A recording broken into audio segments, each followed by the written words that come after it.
Chapter 6 Pugatchef. Before beginning to relate those strange events to which I was witness, I must say a few words about the state of affairs in the district of Orenburg about the end of the year 1773. This rich and large province was peopled by a crowd of half-savage tribes, who had lately acknowledged the sovereignty of the Russian Tzars. Their perpetual revolts, their impatience of all rule and civilized life, their treachery and cruelty obliged the authorities to keep a sharp watch upon them in order to reduce them to submission. Forts had been placed at suitable points, and in most of them troops had been permanently established, composed of Cossacks, former possessors of the banks of the river Yaik. But even these Cossacks, who should have been a guarantee for the peace and quiet of the country, had for some time shown a dangerous and unruly spirit towards the imperial government. In 1772 a riot took place in the principal settlement. This riot was occasioned by the severe measures taken by General Traubenberg in order to quell the insubordination of the army. The only result was the barbarous murder of Traubenberg, the substitution of new chiefs, and at last the suppression of the revolt by volleys of grape and harsh penalties. All this befell shortly before my coming to Fort Bélogorsk. Then all was or seemed quiet. But the authorities had too lightly lent faith to the pretended repentance of the rebels, who were silently brooding over their hatred, and only awaiting a favourable opportunity to reopen the struggle. One evening, it was early in October 1773, I was alone in my quarters, listening to the whistling of the autumn wind and watching the clouds passing rapidly over the moon. A message came from the Commandant that he wished to see me at once at his house. I found there Chvabrine, Ivan Ignatiitch, and the "ouriadnik" of the Cossacks. Neither the wife nor daughter of the Commandant was in the room. He greeted me in an absent manner. Then, closing the door, he made everybody sit down, except the "ouriadnik," who remained standing, drew a letter from his pocket, and said to us "Gentlemen, important news. Listen to what the General writes." He put on his spectacles and read as follows: "To the Commandant of Fort Bélogorsk, Captain Mironov, these secret. I hereby inform you that the fugitive and schismatic Don Cossack, Yemelyan Pugatchef, after being guilty of the unpardonable insolence of usurping the name of our late Emperor Peter III, has assembled a gang of robbers, excited risings in villages on the Yaik, and taken and even destroyed several forts, while committing everywhere robberies and murders. In consequence, when you shall receive this, it will be your duty to take such measures as may be necessary against the aforesaid rascally usurper, and, if possible, crush him completely should he venture to attack the fort confided to your care." "Take such measures as may be necessary," said the Commandant, taking off his spectacles and folding up the paper. "You know it is very easy to say that. The scoundrel seems in force, and we have but 130 men, even counting the Cossacks, on whom we must not count too much, be it said, without any reproach to you, Maximitch." The "ouriadnik" smiled. "Nevertheless, let us do our duty, gentlemen.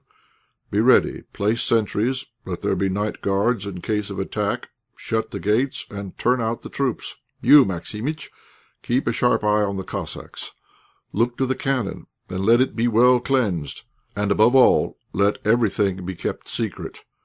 Let no one in the fort know anything until the time comes."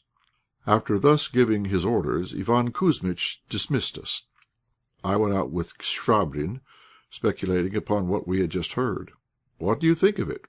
How will it all end?" I asked him. "God only knows," said he. "We shall see. As yet there is evidently nothing serious. If, however—" Then he fell into a brown study, while whistling absently a French air. In spite of all our precautions, the news of Pugatchef's appearance spread all over the fort. Whatever was the respect in which Iván Kouzmitch held his wife, he would not have revealed to her for the world a secret confided to him on military business. After receiving the General's letter, he had rather cleverly got rid of Vassilissa Igorofna by telling her that Father Garasim had heard most extraordinary news from Orenburg, which he was keeping most profoundly dark. Vasilissa Igorovna instantly had a great wish to go and see the pope's wife, and by the advice of Iván Kuzmitch she took Masha, lest she should be dull all alone. Left master of the field, Iván Kuzmitch set to fetch us at once, and took care to shut up Polashka in the kitchen, so that she might not spy upon us. Vasilissa Igorovna came home without having been able to worm anything out of the pope's wife. She learnt upon coming in that during her absence Iván Kuzmitch had held a council of war, and that Polashka had been locked up.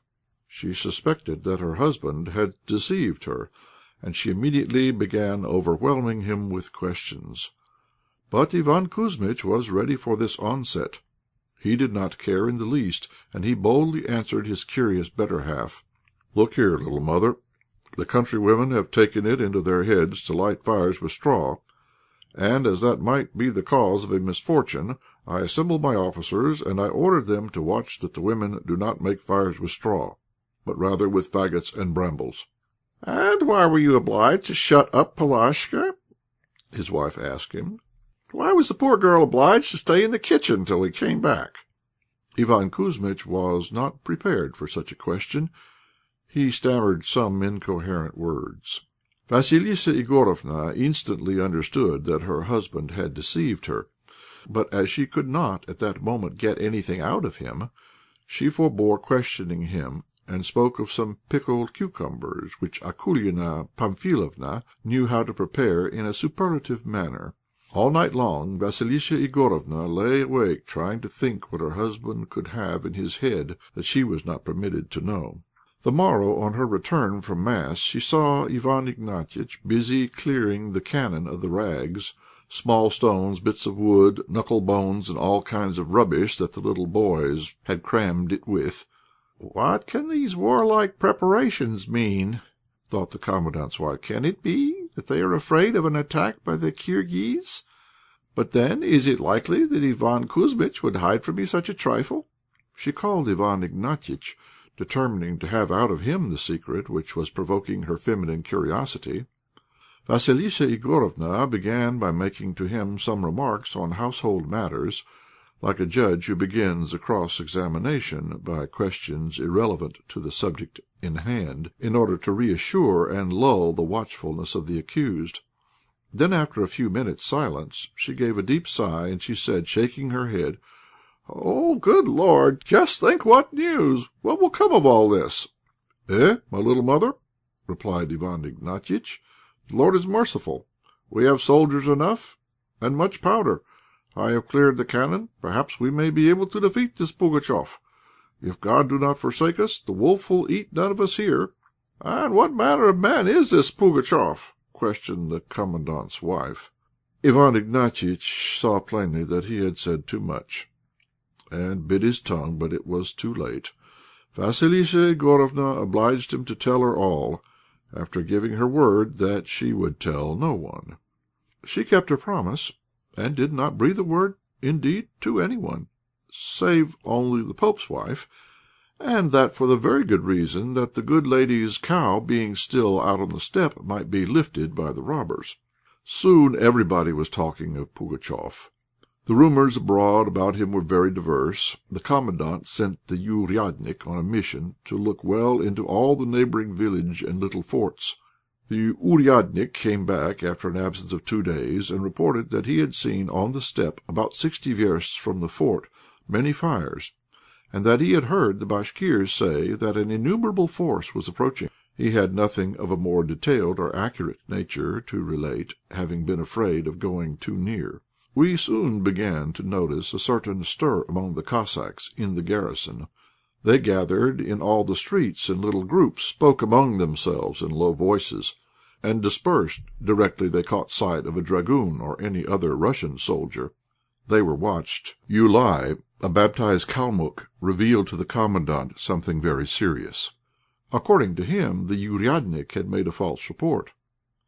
On his return, the perfidious Cossack had told his comrades that he had advanced upon the rebels, and that he had been presented to their chief, and that this chief gave him his hand to kiss, and had had a long interview with him, At once the Commandant put the "ouriadnik" in arrest, and declared Joulaï his substitute. This change was received by the Cossacks with manifest discontent. They grumbled aloud, and Iwán Ignatiitch, who executed the Commandant's orders, heard them with his own ears say pretty clearly, "Only wait a bit, you garrison rat."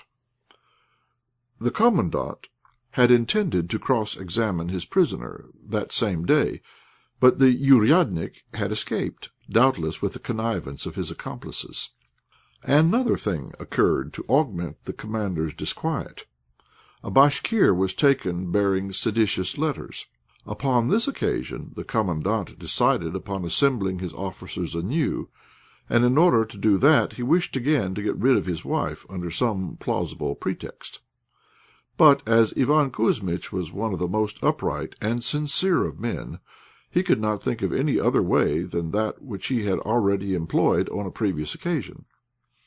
"Do you know, Vassilissa Igorofna," he said to her while clearing his throat once or twice, "it is said that Father Garasim has received from the town—" "Hold your tongue," interrupted his wife.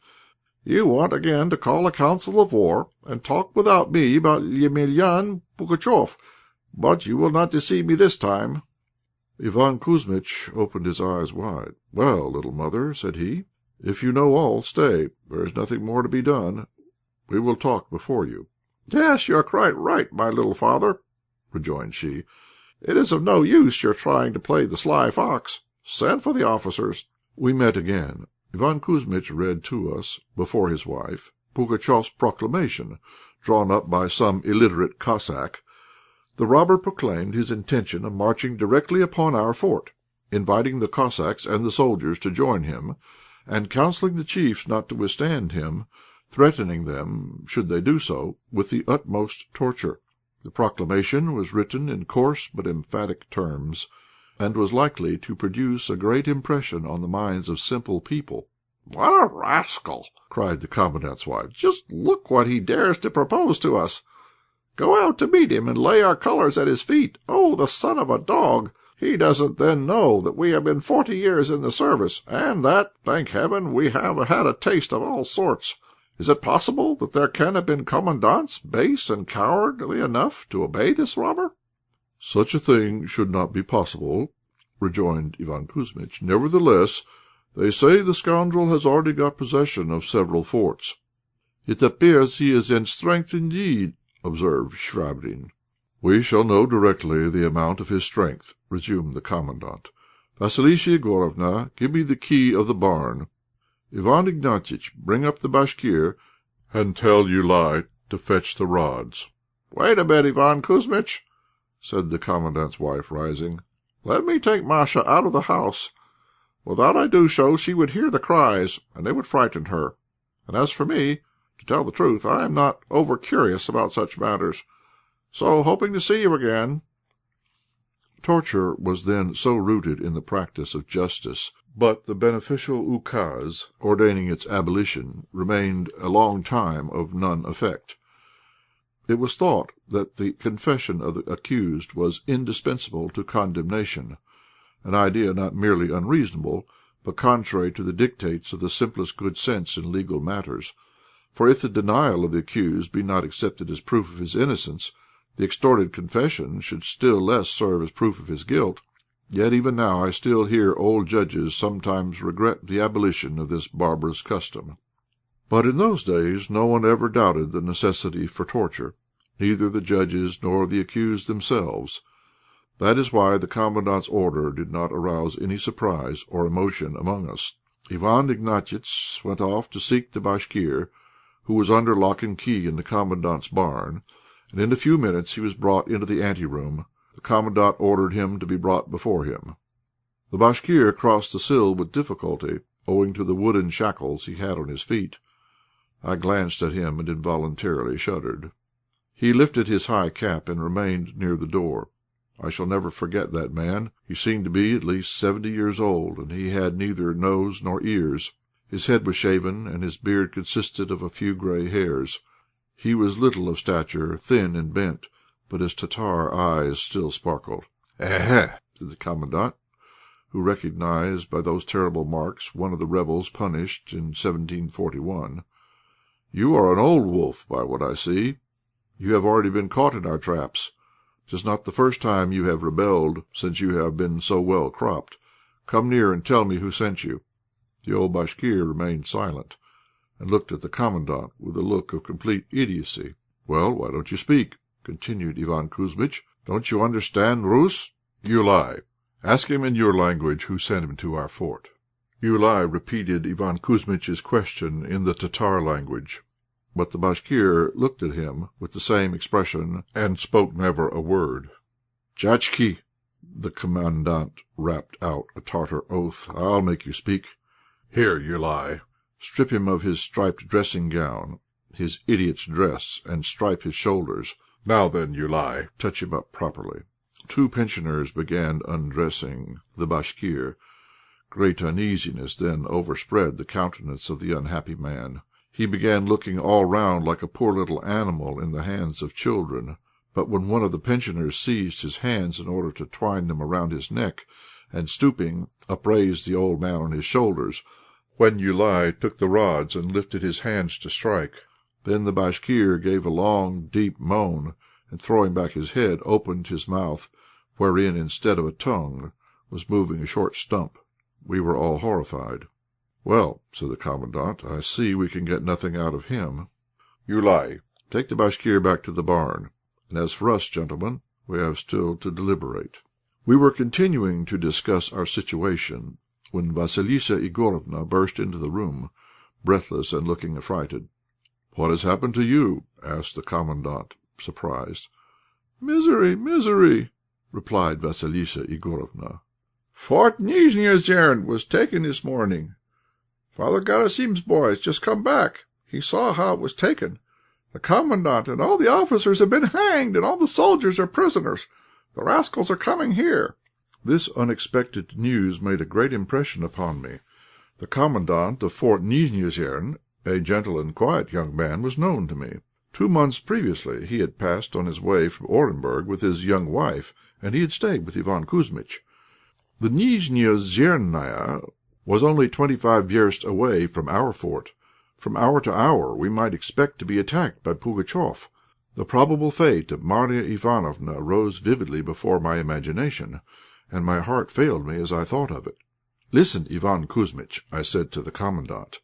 "It is our duty to defend the fort to the last gasp. That is understood, but we must think of the women's safety. Send them to Orenburg, if the roads still be open, or to some fort farther off and safer, which the rascals have not yet had time to reach." Iván Kuzmitch turned to his wife. "Look here, mother, really, had we not better send you away to some more distant place till the rebels be put down?" "What nonsense!" replied his wife. "Show me the fortress that bullets cannot reach. In what respect is Bielogorskaya not safe? Thank heaven we have now lived here more than 21 years. We have seen the Bashkirs and the Kirghiz. Perhaps we may weary out Pugatchef here."